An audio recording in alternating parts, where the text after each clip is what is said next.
A lo largo de las lecturas, digamos que hemos ido revisando en los primeros temas sobre todo, ¿no? ¿Te has dado cuenta de que cada texto incluía cuántas preguntas más o menos? Las que venía dejando de tareita. 5 preguntas, más o menos, ¿verdad? Ya, de esas 5 preguntas, sale una, dos, tres, cuatro. La última pregunta, la quinta pregunta, ya, generalmente San Marcos, en el examen de admisión, ya, suele preguntar este tema, ¿no? O sea, en la primera pregunta, San Marcos te suele incluir pregunta de jerarquía textual. ¿Cuál es la idea principal, por ejemplo? ¿No? O ¿cuál es la intención del autor? ¿No? En la segunda te puede preguntar ¿cuál es el mejor resumen? Luego te puede preguntar una por incompatibilidad, ¿no? ¿Qué información es incompatible? ¿No? Luego te puede preguntar tal vez una por inferencia, lo que ya hemos visto, ¿no?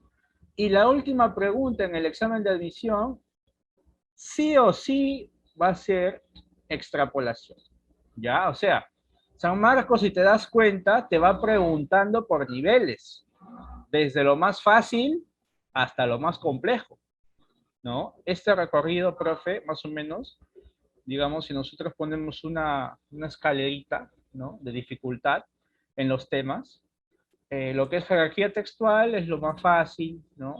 Lo que es mejor resumen, un poquito más difícil, incompatibilidad un poquito más difícil, inferencia un poquito más difícil, y extrapolación ya es el nivel más alto, ¿de acuerdo? Entonces, vamos a tener en cuenta que las preguntas por extrapolación en el examen de admisión de San Marcos son las preguntas más fuertes, ¿ya?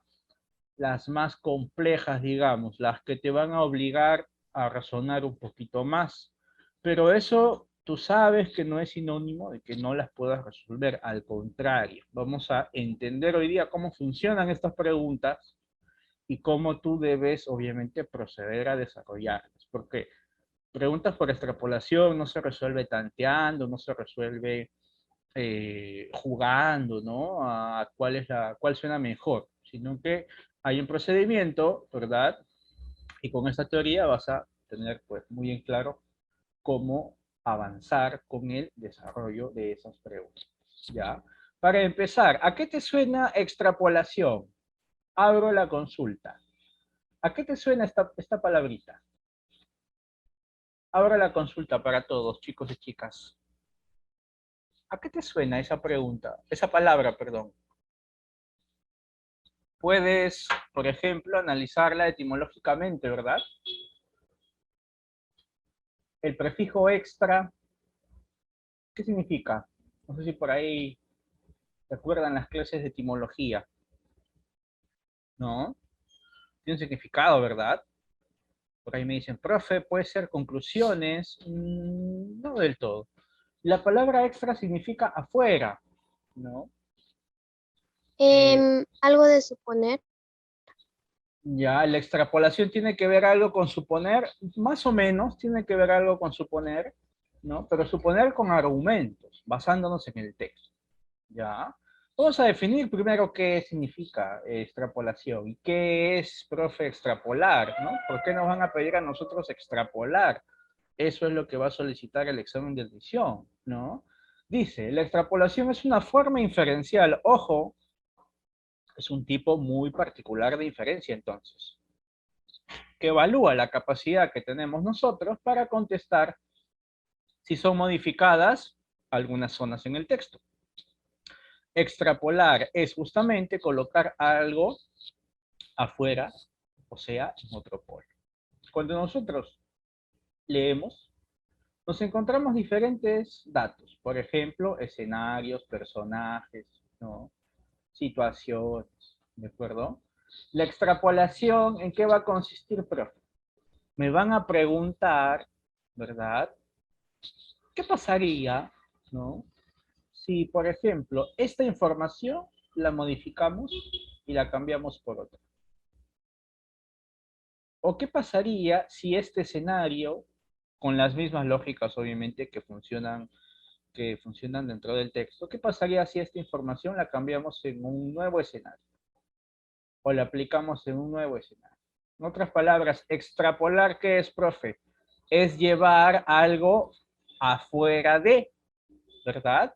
Extrapolar, ¿qué sería en este caso? Entonces, situar la información que me brinda el texto en otro polo, ¿verdad? En un espacio diferente. ¿Y cómo vamos a resolver nosotros este tipo de preguntas? Que pueden parecer complejas. De una manera muy, muy sencilla. Simplemente encontrando las relaciones causales que el mismo texto nos va a sugerir. Dentro de los textos, obviamente, nosotros vamos a encontrar relaciones de causa y efecto. Por ejemplo, ¿no? Te hago la pregunta, con la lecturita nada más que vimos, ¿no? ¿Por qué Jesús quería morir? Esa, Por digamos, el sufrimiento. por el sufrimiento, ¿verdad? Entonces, una relación de causa y efecto que hemos identificado en el texto que acabamos de leer, ¿no?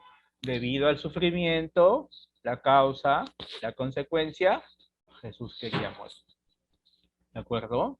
Entonces, ese tipo de relaciones causales aparecen en todos los textos. Nosotros tenemos que identificarlas, pero obviamente no vamos a identificar todas. Vamos a identificar específicamente la que nos incluya la pregunta del examen de admisión. ¿Ya? Vamos a practicar de todas maneras. ¿De acuerdo? Muy bien. Tipos de extrapolación. Vamos a ver que existen dos formas, dos tipos de extrapolación que suele evaluar San Marcos. ¿Ya? Tenemos la extrapolación cognitiva. ¿En qué consiste, profe? Esto dice, se hace un cambio radical sobre alguna de las ideas vertidas en el texto. Generalmente, lo que se cambia es el pensamiento del autor. Vamos a ver un pequeño ejemplo, ¿no? Me dice el texto lo siguiente. El maltrato a la mujer debe ser castigado severamente. Muy bien, profe. Si la víctima muere, el criminal debería ser condenado a cadena perpetua. Muy bien. Identificamos las relaciones causales, ¿no? ¿Qué pasa si un hombre maltrata a una mujer? ¿Cuál sería la consecuencia? Un castigo, Castigo severamente. severo. Perfecto. Ahí está, profe. Causa, consecuencia. Listo. ¿Qué pasa si en ese maltrato la mujer fallece? ¿Cuál es el efecto? Se llama cadena perpetua. Claro. La consecuencia, profe, sería cadena perpetua. Esto es causa y esta es la consecuencia. ¿Ya? Entonces, hemos identificado dos relaciones causales. La pregunta por extrapolación, profe, ¿cómo podría venir? Si un hombre maltrata a una mujer, pero no la mata, fíjate, estamos modificando una parte del texto, que es la parte de acá, ¿verdad? Si un hombre maltrata a una mujer, pero no la mata, entonces, ¿qué podríamos responder nosotros según lo que dice el mismo texto? ¿Qué dices ¿Tiene tú? que recibir un castigo severo? Claro, ¿no? Si la maltrata, profe, Mm, según lo que me dice el texto, así no la mate, una opción sería pues que reciba un castigo muy severo, ¿verdad? Esa podría ser una de tus respuestas. Pero, ¿cuál sería otra forma de responder? Posiblemente, ¿verdad? Si esta mujer ha sido maltratada, pero no está falleciendo, posiblemente ese criminal recibe cadena perpetua o no recibe cadena perpetua. algunos No años en la recibe. cárcel. No, ¿verdad? Porque está diciendo que no la mata y el texto ya te puso las reglas. Si la víctima muere, cadena perpetua. Si no muere, castigo severo. ¿Ya? Entonces, ¿cómo podríamos responder nosotros? Probablemente esa persona, que obviamente es una persona pues, sumamente criticable, ¿no? Condenable, no será condenado a cadena perpetua. Claro, profe, lo estamos desprendiendo del mismo texto, ¿verdad? Posiblemente otra respuesta sería el abusador, ¿verdad? Será castigado severamente. Lo que decía en primer lugar por allí me parece que Andrés, ¿verdad? Entonces, tenemos dos formas de responder para una pregunta. ¿Te estás dando cuenta? Entonces, basándonos en las mismas relaciones causales que el texto me está proponiendo, yo debo responder. No debo alucinar ninguna respuesta. No debo irme a otro espacio. No debo imponer mis propias creencias personales, sino que estoy razonando según lo que el mismo texto me ha propuesto. ¿Ya? Muy bien. Siguiente ejemplo. Dice lo siguiente. El día lunes me levanté tarde y tuve que salir deprisa al colegio. No desayuné, por esa razón llegué tarde a mis clases. Identificamos la relación causal. Me levanté tarde, la causa. ¿Cuál fue la consecuencia? Que llegó Tuve que salir deprisa al colegio sin Primero, desayunar. primero, profe, hay varias consecuencias, ¿no? Consecuencia uno, salió rápido de, digamos, de su casa, ¿no? Consecuencia 2, no No desayunó. desayunó. No desayunó, profe. Consecuencia 2, ahí está. ¿Qué más? Llegó tarde a sus clases. Ahí está. Consecuencia 3, profe. Listo. Entonces, si a mí me preguntan lo siguiente, si en lugar de levantarme tarde, me hubiera levantado temprano, entonces, ¿qué pasaría? ¿Cómo respondería yo? No Posiblemente, hubiera salido deprisa al colegio, hubiera desayunado y no hubiera llegado tarde a las clases. claro, posiblemente, profe, hubiera llegado temprano al colegio. Posiblemente hubiera desayunado con calma, ¿verdad? No deprisa. Posiblemente hubiese llegado tranquilo también, hubiese salido, perdón, tranquilo de casa, ¿no? No deprisa, no apurado, ¿verdad? Entonces, son formas, ¿no? Diferentes, como puedes ver, de responder. Por ahí también las que han señalado ustedes son bastante válidas, ¿no? No hay una forma única, digamos, de responder a preguntas por extrapolación, ¿no? Pero lo que sí debemos tener en claro es que todas las respuestas que nosotros demos deben estar basadas en las mismas relaciones que el texto me está proponiendo. No tengo yo que forzar ni alucinar nada. ¿Ya? Primer tipo de extrapolación entonces, extrapolación cognitiva. Cuando una zona del mismo texto se modifica, da un viraje drástico, o sea, da un cambio, ¿verdad? Me cambian, por ejemplo, acá el escenario, ¿no? De negativo a positivo, por ejemplo, ¿no? Eh, y hay otra extrapolación, digamos, que es un poquito más compleja, ¿no? Pero te voy a enseñar también cómo responder a este tipo de preguntas. Estamos hablando de la extrapolación referencial. Dice, consiste en trasladar el referente de la lectura inicial a un nuevo escenario hipotético. ¿Qué es el referente, profe? Es el escenario. ¿Ya? Por ejemplo, en la lectura que vimos hace unos minutos sobre Jesucristo, ¿cuál era el referente? Bueno, podemos señalar que puede ser, ¿no? El Monte del Calvario, el referente puede ser justamente, ¿no? El año 33, ¿no? Porque en ese año murió Cristo, ¿no? El escenario donde se desarrolla, digamos, específicamente la lectura, ¿ya? Entonces, una pregunta por extrapolación referencial lo que va a hacer es lo siguiente, va a trasladar ese escenario a uno nuevo, a un escenario hipotético, ¿no? Por eso, respondiendo a la pregunta, me parece o la intervención que hacía Cindy, me parece, ¿no? Que me decía, profe, consiste en suponer, más o menos, la extrapolación referencial, ¿no? Podríamos decir que consiste en suponer qué pasaría aquello que pasa en el texto, pero en un nuevo escenario, ¿ya? Obviamente nuestras respuestas no deben ser tampoco alucinadas, no deben ser forzadas, sino que se deben dar de acuerdo a lo que el mismo texto me está proponiendo, ¿ya? Veamos un ejemplo. Dice el texto, un terremoto de 9.5 grados en la escala de Richter asoló. ¿Qué significa asoló? Destruyó, ¿verdad? Destruyó. Listo. La ciudad de Huancayo. Hubo muchas víctimas, así como cuantiosos daños materiales. Listo. Identificamos cuáles son las relaciones causales aquí. Ya, por ejemplo, tenemos el primer referente, digamos, el terremoto. ¿Cuál es la primera consecuencia que tú puedes de aquí sacar? Perdón, esa es la causa. Que hubiera muchas víctimas a causa del terremoto. Ya, según el mismo texto, fíjate, la primera consecuencia sería que la ciudad de Huancayo quedó, ¿cómo quedó? Destruida, ¿verdad? Consecuencia 1, profe. Y la otra, acá también, ¿verdad? Sí, Muchas Consecuencia, víctimas. claro, consecuencia 2. Hay otra consecuencia también, ¿verdad?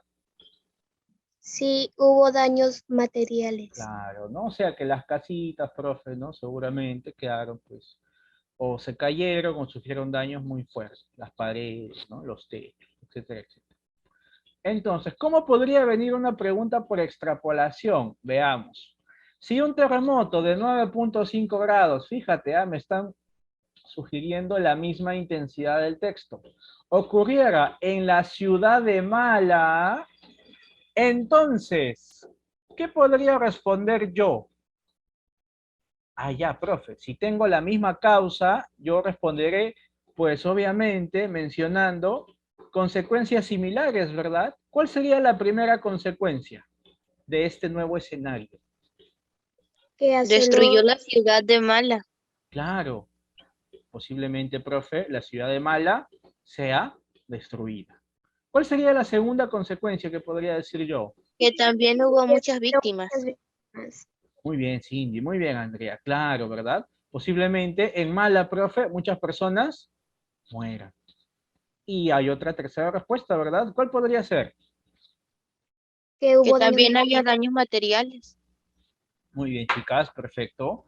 Claro, profe, posiblemente, siempre en posibilidad, ya nunca afirmando categóricamente, como puedes ver, ya, probablemente, posiblemente, tal vez, la infraestructura de la ciudad se vea perjudicada. O sea, profe, las casitas, ¿no? Las calles, los postes, todo eso, pues posiblemente sufra daños, ¿no? Bastante fuertes, ¿verdad? Entonces, como puedes ver, estamos razonando según la información que el mismo texto me ha proporcionado. No estamos alucinando nada, no estamos forzando nada que el mismo texto no me haya dado. ¿Ya? Entonces, debemos tener en cuenta que para responder a este tipo de preguntas va a estar la clave en qué? En identificar las relaciones causales que el mismo texto me propone. Bien. Veamos un ejemplo, ¿qué les parece? Pregunta típica de San Marcos para extrapolación con un texto pequeñito.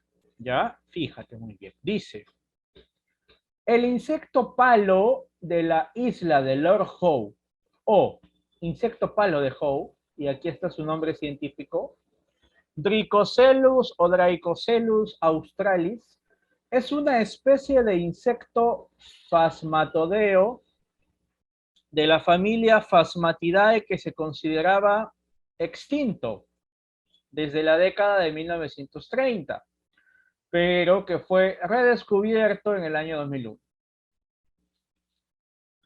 Este fenómeno se conoce como con el nombre de taxón Lázaro. Muy bien, hasta aquí razonamos. ¿A qué le llamamos taxón Lázaro según el texto? En tus propias palabras. Al insecto. ¿Segura? Que se haya considerado extinto y después se haya redescubierto. Claro, muy bien. ¿No? A este, profe, esta situación, ¿no? Fuera de lo común, que una especie primero sea considerada extinta, pero luego se descubra por allí, ¿no? Una cantidad pequeña, menor, ¿no? Digamos, de especímenes, ¿no? En otro lugar, o años más tarde, ¿no? A este fenómeno en específico se le llama el taxón Lázaro, ¿no? Y entendemos por qué Lázaro, ¿no? Lázaro, el que, digamos, despertó después de muerto, ¿no? A eso más o menos está. Por ahí más o menos está la metáfora, ¿no? De hecho, está extinto en el que fuera su hábitat más importante, la isla de Lord Howe. Ah, ya, por eso se llamaba así, ¿verdad? El insecto palo de Howe. Y solo se conoce una pequeña colonia de menos de 30 miembros en el pequeño islote de la pirámide de Bol, motivo por el cual se le ha llamado el insecto más raro del mundo. Pregunta, ¿por qué se le ha llamado el insecto más raro del mundo a este espécimen? Porque solo se conoce una pequeña colonia de menos de 30 miembros en el pequeño Exacto. islote de la pirámide de Bal. Muy bien, excelente. Muy bien, atenta, ¿ah? Muy bien. Entonces, la pregunta por extrapolación podría venir de la siguiente manera. Si se redescubrieran otros insectos considerados extintos en la isla de Lord Howe, posiblemente, ¿qué pasaría? O sea, si se desarrollara este fenómeno de taxón Lázaro tal vez, nuevamente, en la isla de Lord Howe, posiblemente, ¿qué pasaría? ¿Qué responderíamos nosotros? A ver, lo dejo en tus manos. ¿Cuál marcarías tú? La C, La C, La C, ¿verdad? ¿Por qué? porque dejaría de ser el insecto el más raro. Claro, ¿no? Has razonado teniendo en cuenta las relaciones causales, ¿verdad? Y vamos a identificarlas acá, fíjate. Tenemos el tema central, que ya lo sabemos, es el insecto palo de la isla Lord Howe, ¿verdad? Tenemos algunas anotaciones que hemos ido, ¿no? Más o menos resaltando a lo largo del texto. Decía, es de la especie Phasmatodeo, decía, considerado extinto en el año 1930, pero en el año 2001 es redescubierto. A este fenómeno, ¿verdad? Se le conoce como el taxón Lázaro. A este justamente animalito, ¿verdad? De una población de menos de 30 miembros, se le considera, pues, digamos, una especie muy rara, ¿no? Una especie, digamos, que recibe la categoría, ¿no? De muy extraña, ¿no? Y que, pues, además, actualmente su hábitat, ¿no? Según el mismo texto, es el islote de la pirámide de Bol, ¿no? Entonces, si se redescubrieran otros insectos, que habían sido considerados extintos. En la isla de Lord Howe, posiblemente, ¿qué pasaría? Pues pasaría que, como bien me dicen ustedes, ¿no? El insecto perdería ese apelativo del más raro. ¿Por qué? Supongamos, esta es la isla de Lord Howe, ¿verdad? ¿No? Este es el caso del insecto de palo. Pero ¿qué pasa si me encuentro con otros animales, ¿verdad? Que desarrollan este mismo fenómeno, el taxón Lázaro. Este ya no sería el más ya no raro, ¿verdad? sería el más raro. Claro, ya no sería el más raro, profe. ¿Por qué? Porque habría otros que también serían considerados igual, igual de raros, Raros. ¿verdad? Claro, igual de raros, igual de extraños sus casos. Entonces, habría otras especies con esa misma denominación. La clave, sin dudarlo, tendría que ser la letra C, como bien señalaban algunas compañeras, ¿no? El insecto palo perdería su apelativo del más raro. Esa sería nuestra clave, ¿no? Como puedes ver, las otras alternativas, ¿no? Oscilan, ¿no? Lo alucinante. Muchas veces, si tú no estás preparado con estas herramientas, puedes marcar, ¿no? Miles de aves de la zona migrarían hacia otras islas. ¿Por qué es la pregunta? No nos sugiere nada el texto. El Dricoselias, dice Australis, ¿no? Refiriéndose a su nombre científico, sería el insecto más extraño. Bueno, al contrario, ¿no? Si se considerara único este fenómeno en este animalito, seguiría siendo el más extraño. Pero en este escenario que nos sugiere el texto, no, ¿verdad? Más bien al contrario. El insecto palo perdería su apelativo de el más raro. ¿Ya? Muy bien. Listo.